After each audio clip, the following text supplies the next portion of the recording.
everyone. Welcome back to another episode. So, I just watched Joker. Got out of the screening about half hour ago. And wow. I guess first impressions is just wow. This movie,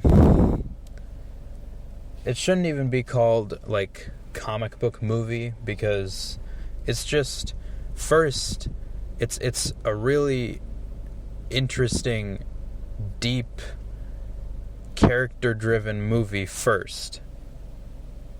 Just happens to share some DC characters with it. Just right off the bat, Joaquin Phoenix is amazing. I don't think anybody doubted his ability.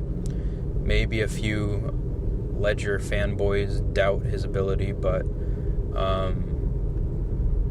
I honestly, the only similarities, the only way I can compare these two, like those two performances, is the fact that both of their characters are called the Joker. But in terms of,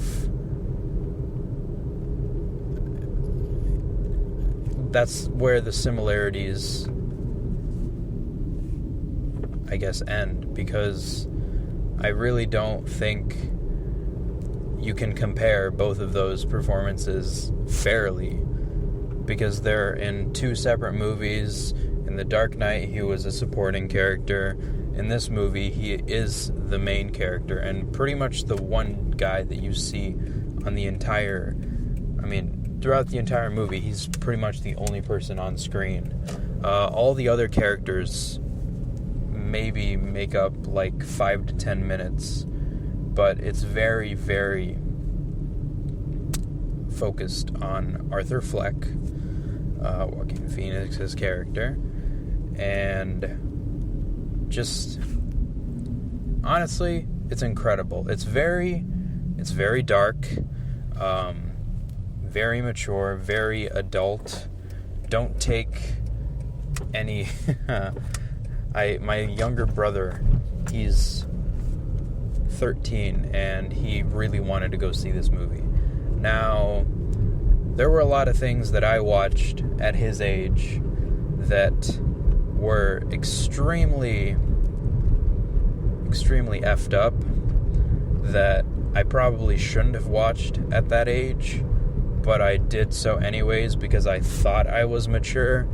But those of you who are actually mature will know what I'm talking about when I say I thought I was mature enough, thought I could handle it, which you'll find that you can handle a lot, but the fact is you can handle a lot because you don't understand and you don't grasp the gravity and the reality of the images that you are seeing. Anything that you're seeing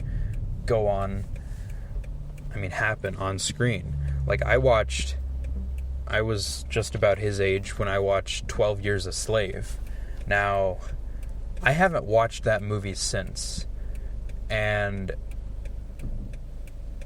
every time I think about it, I think that I wasn't old enough to watch it, like understand the things that were going on. Yes, there's rape in that movie. Yes, there's whippings and beatings and all sorts of very messed up things, very violent things that happen in that movie.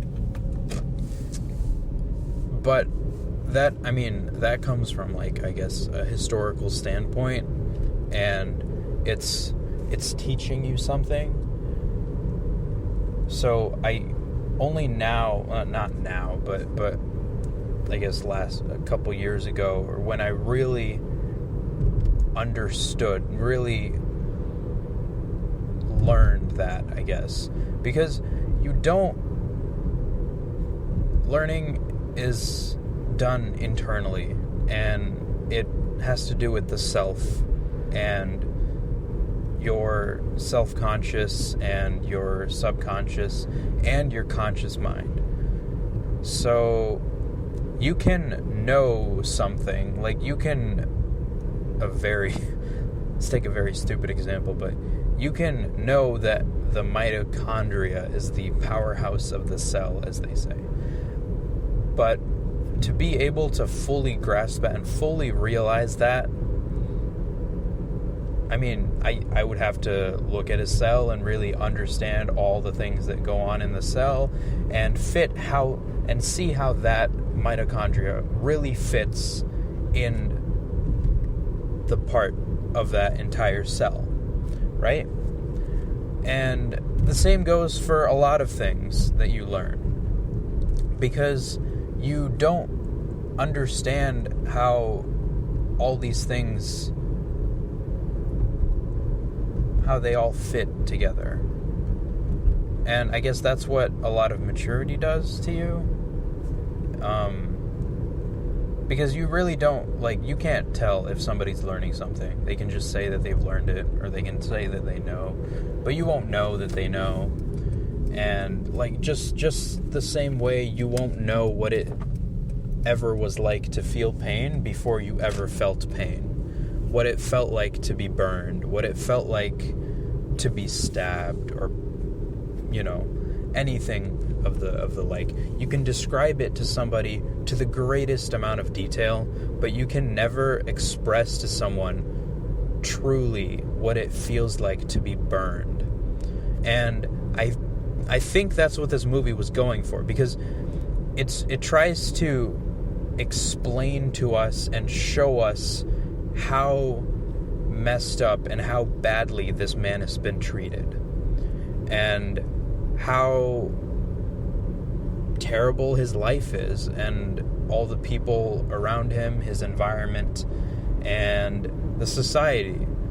And it's in many ways an allegory for the times we live in, and it's written in a very like, I was scared during the screening of this movie, because a little part of me just, you know, you latch onto a thought and you just keep running with it. That's what our minds like to do. And I don't know if you heard about the incel shooting threats that this movie has been pretty infamous on the news. So if you've heard about any of that stuff, I just thought it's just another thing in the news. And honestly, this is a movie, and I really didn't think anything was going to happen. And I mean, nothing happened in my shooting. Wow. In my screening, nothing happened in my screening. But it's still, I don't like that I was left with this air of uneasiness, that these news stories kind of, you know, incepted this idea into my head. I don't like that, because it restricted a part of me from engaging with the movie 100%, because that was in the back of my mind. So if you go see this movie, if you're really interested in going to see this movie, I highly recommend you go see it, because it's probably one of the most interesting and different movies you'll see. And me being somebody who's watched a lot of movies, I'm always on the lookout for something different and interesting and new, like the same but different. And this is only the same in the fact that it fits under the genre of comic book movie, but very, very loosely. And also, it's very, very different from any other comic book movie. This would be like I think Road to Perdition is a comic book movie. It's based on a graphic novel. Or maybe it's a history of violence. Maybe both of those are. But Road to Perdition, if you watch that movie, And you could tell me that's not based on a comic book, I'd believe you. And you could tell me that it's based on a comic book, and I was shocked when I found out that it was based on a comic book. So, honestly, it's just, the whole thing is, we're used to comic book movies being like these big blockbuster movies most of the time, just because we have Aquaman and Avengers and all those big superheroes. This is not a superhero movie. This is very much like Taxi Driver, and I didn't get a chance to see King of Comedy, but from what I've seen from that movie, the influences are very in your face. Let's just say that. They're very apparent when you watch this movie. But I don't think that's a bad thing or anything. It doesn't matter if you can, like, see whether how blatantly it is a nod to that movie or not. It's a part of this movie, and it's a part of what inspired this movie to be made by the filmmaker. So I don't have a problem with that. And it certainly didn't take away from the experience at all. It still is about this character, Arthur Fleck, Joker. So, yeah. Overall, it's a very tough watch of a movie, because like I was saying, like 12 Years a Slave, I haven't gone to see that movie again. I don't know if I want to watch this movie again. It affects you. It's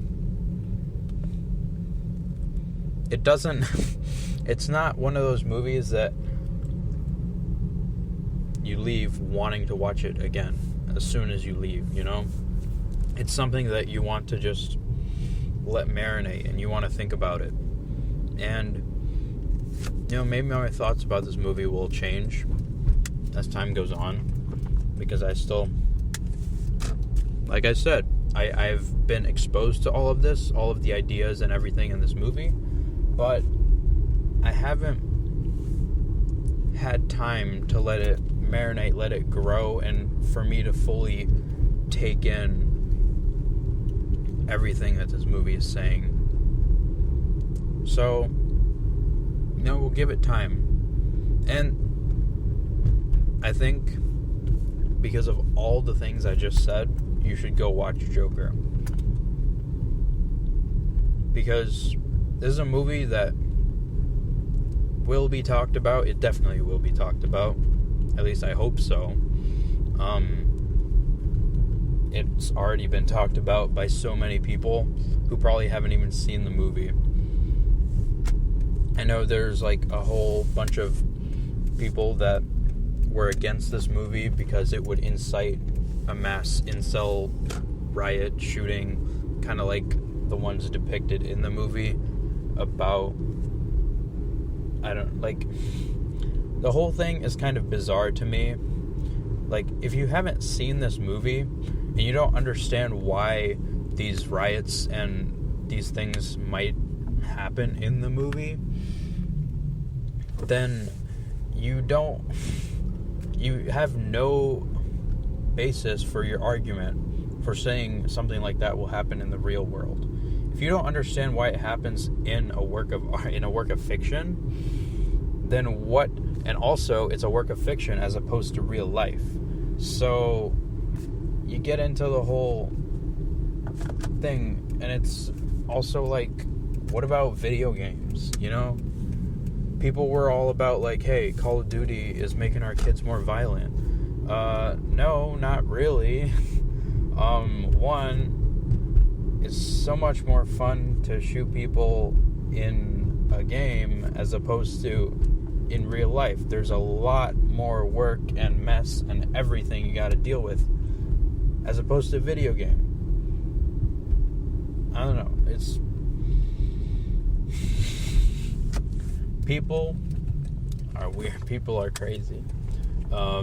These are a lot of things that are are apparent in this movie. And I'm voicing some of the very same concerns that Arthur does. So this movie is very interesting in the fact that it makes you sympathetic for a character that we wouldn't, and probably, like, we wouldn't be sympathetic for him in real life, for sure. But I think it's really awesome that this movie managed to make me very sympathetic towards him. Now, there were things that he did that I lost sympathy for, but, you know, like, he's not a black or white villain, like a bad guy or a good guy. He's a messed up guy. And I think this movie was really bold. And this movie deserves praise because it tried to do something. Now, whether or not that worked out, I am still marinating on this movie, so the jury's still out.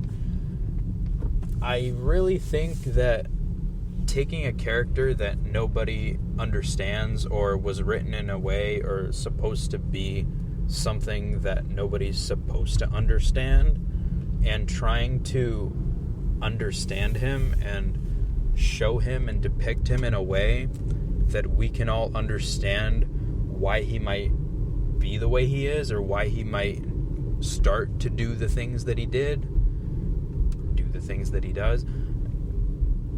I think that's really cool because it humanizes him and it shows that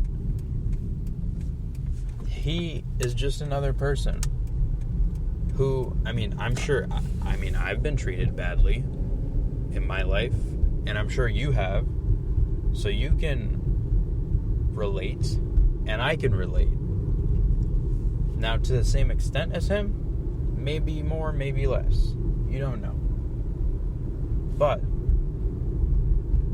I think this shows that we all are capable of doing things like this. And it also shows that some people are more capable of doing things like this than others. Now, I'm not going to discriminate or anything like that. This movie, it definitely talks about mental illness. And I don't want people to jump the gun because people love to jump to conclusions and jump the gun and immediately say, okay, this movie is bad because it shows people with mental illness as being crazy and they'll just kill people. I really don't think that's what this movie says.